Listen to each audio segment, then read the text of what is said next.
5 tests validate that everything works. Test 1 confirms queries still work.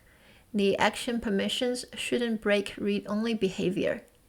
Tests 2 and 3 confirm that actions present confirmation dialog before executing. Test 4 is critical. It validates that your behavioral rules, like specialty matching, actually prevent bad assignments. Test 5 is the integration test. The agent combines a query with context gathering before acting.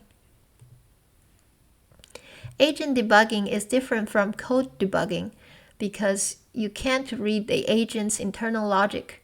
You only window into what it's thinking and its response. If an operation fails, the agent usually tells you why in a clear error message. Read it carefully.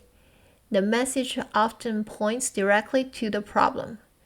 If the message is unclear, add more specific instructions and test again.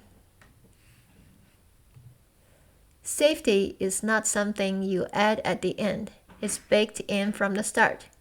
Confirmation dialogues, rate limits, specific instructions, thorough testing, and audit logging. These 5 things are the foundation of a trustworthy agent. If you skip any one of them, and you will compromise reliability. You now know how to build an action-enabled agent, an AI assistant that can query data and execute operations safely. The key insight is that safety comes from multiple layers.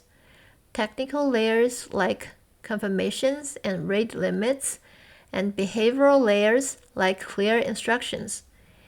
In Lesson 13, we bring everything together.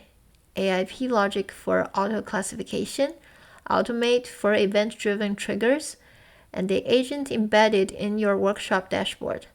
That's the complete system. Finish your homework for Lesson 12 and mark complete. I'll see you in the next lesson.